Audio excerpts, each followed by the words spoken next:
এত গরম মনে হইতেছে যে একটু টক তরকারি খাই। টক তরকারি রান্না কিন্তু গরমের মধ্যেই খেতে ভালো লাগে, তাও যদি সেইটা গুড়া মাছ দিয়ে হয়। আর আমার বাসায় যে বিলম্ব গাছ, ওইটা দিয়ে তরকারি রান্না করলে তো সেই রকম স্বাদ হয়। আমি আজকে বিলম্ব দিয়ে গুড়া মাছ দিয়ে বা ছোট মাছ দিয়ে তরকারি রান্না করে আপনাদের দেখাবো।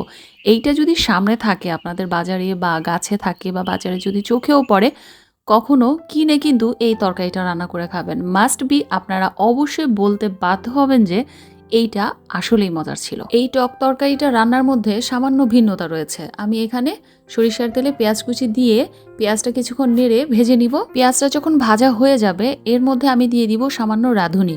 রাঁধুনি মশলাটা আপনারা কে কি নামে চিনেন আমি জানি না, তবে এটা এই টক তরকারির মধ্যে দিলে কিন্তু খুবই ভালো টেস্ট আসে। আমি এই পেঁয়াজের মধ্যে রাঁধুনিটা দিয়ে দিব যেন এটার ভালো সেন্ট আসে।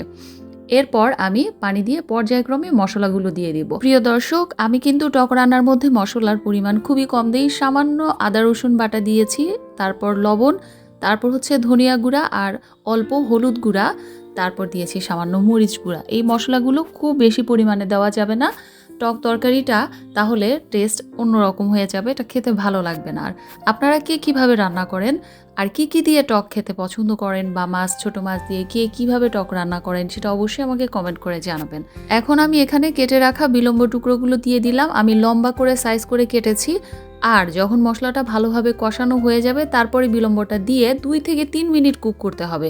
এইটা কিন্তু একদম নরম একটা ফল, এটা বেশিক্ষণ কুক করলে গলে যাবে। তো 2-3 মিনিট কষায় নেওয়ার পর আমি এখন এখানে ছোট মাছগুলো দিয়ে দিব। এখানে 5 মিশালো মাছ আছে, এখানে আছে পুঁটি, ছোট ট্যাংরা, ছোট মলা, এরকম 5 মিশালো গুঁড়া মাছ দিয়েই কিন্তু টক রান্না করলে খেতে ভালো হয়। মাছটা কিন্তু একদম শেষের পর্যায়ে দিতে হবে, যেহেতু এগুলো ছোট মাছ আর বেশিক্ষণ কুক করলে কাটা ছেড়ে দিবে। তাই আমি এই মাছ দেওয়ার পর আরও 2-3 মিনিট, বেশি না, কষিয়ে নিয়েছি মাছের সাথে বিলম্বগুলো। এখন আমি পরিমাণ মতো ঝোল দিয়ে দিব। খুব বেশি ঝোল দেওয়া যাবে না, টক বলতেই যে একদম ঢেলঢেলা ঝোল এরকম না। তেঁতুল আর জলপাই দিয়ে যখন টক রান্না করা হয় সেটার মধ্যে পানির পরিমাণ একটু বেশি দিলেও কোনো সমস্যা নাই, কিন্তু এখানে একটু সমান সমান ঝোলে দিতে হবে। আমি পরিমাণ মতো পানি এখানে দিয়ে আর 3 থেকে 4 মিনিট কুক করে নিব।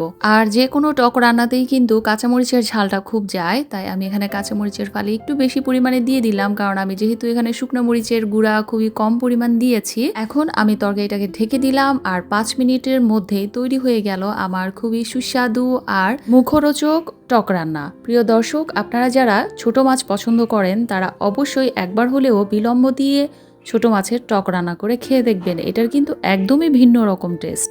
তাহলে আজকের রেসিপিটা এই পর্যন্তই। সবাই খুব ভালো থাকবেন। এতক্ষণ সাথে থাকার জন্য সবাইকে অনেক ধন্যবাদ। আর আমার রেসিপিটা ভালো লাগলে একটা লাইক আর কমেন্ট করতে কিন্তু অবশ্যই ভুলে যাবেন না।